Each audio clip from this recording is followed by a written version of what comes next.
បាទវីដេអូមួយនេះសូមផ្ញើជូនទៅកាន់អ៊ំពូមីងទាំងអស់ដែលមានតម្រូវការចង់បានរថយន្តប្រភេទម៉ាស៊ូតយកទៅប្រើប្រាស់ឥឡូវនេះចូលស្តុកហើយចូលស្តុកដល់ទៅ3គ្រឿងហើយ3 model ផ្សេងគ្នាទៀតហើយនៅខាងមុខខ្ញុំនេះប្រភេទ Vigo 010ពណ៌ជឿថាពណ៌ទឹកប្រាក់រហូតស្អាតមែនតើ Vigo 010មើលរូបរាងវាចុះស្អាតណាស់ដំបូលហើយឡាននេះយកតលេងគុយទេផ្សេងជាបងប្អូនត្រូវយើងថែមគុយឲ្យមួយគូទៀតហើយមើលរូបរាង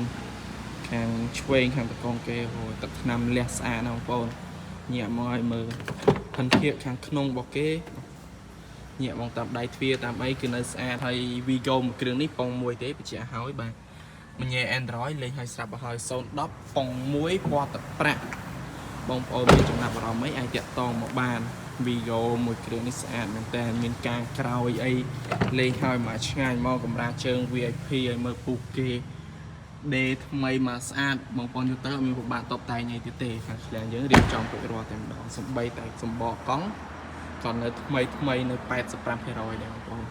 ហើយខាងក្រោយមួយគ្រឿងនេះ Mazda BT50 ឆ្នាំ017ពណ៌សស្អាតខ្ចីញ៉ាំតែម្ដងទឹកចូលស្តុកតណាគ្នាយកមកថតចែកជូនបងប្អូនមើលតែម្ដងអូស្អាតពណ៌ស017មើលកន្លងកង់គេនៅថ្មីជ្រើងបងប្អូនចាស់ដើមថែទិញពីម្ចាស់ដើមផ្ទាល់តែម្ដងហើយមកស្ដារមួយគ្រឿងនេះបញ្ជាក់ប៉ុងមួយទេបងប្អូនម៉ាស៊ីនតូចប៉ុងមួយសំចៃមិនសូវស៊ីម៉ាស៊ូតអីច្រើនទេមើលផែនខាងក្នុងគេតាមតាប់ឡូអីអត់មានបាក់បែកឬក៏យះអីអត់មានទេស្អាតមែនតើសំបីតែពូកអីនៅមកឆ្ងាញ់មកនេះពូកស៊ីនអីនៅទាំងអស់ណាបងប្អូនអត់មានដេថ្មីទេមកស្ដារមួយគ្រឿងនេះអែមណាទៅចូលស្តុកព្រឹកមិញរៀងទៅព្រឹកហើយយកមកដាក់ថតឲ្យបងប្អូនមើលតែម្ដងខាងក្នុងខ្មៅមើលមកវាអែមដែរក្រៅសក្នុងខ្មៅស្អាតមួយបែបដែរ Mazda BT50 ខាងក្រោយជាអីអូស្អាតណាស់ហើយនេះមួយគ្រឿងទៀត Ford Ranger Vatra ឆ្នាំ013អូស្អាតមែនតើពណ៌ខ្មៅរលើបរលងតែម្ដងប្រភេទ Ford Mazda នេះចូលមិនដែលបានយូរទេចូលចេញបងប្អូនមានតម្រូវការគ្រប់តែម្ដងនេះខាងក្រោយសៀនអីមានមើលត្រង់គេមើលត្រង់ត្រង់នៅស្អាតអត់មានដឹកវឹកវើនេះទេបងប្អូនឡានជាលក្ខណៈគ្រួសារមិនមែនលក្ខណៈដឹកអីទេតាមដៃទ្វារពូក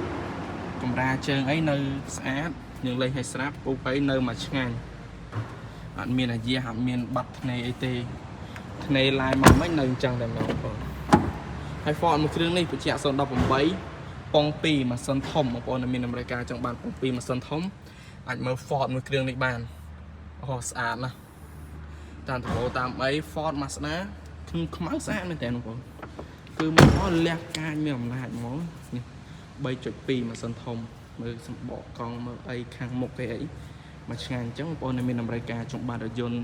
ទាំងអស់អាចតាក់ទងមកបានទៅតាមលេខទូរស័ព្ទដែលខ្ញុំបានដាក់នៅលើអេក្រង់នឹងផ្ទាល់ឬក៏ឆាតមកតាម Telegram ក៏បានដែរ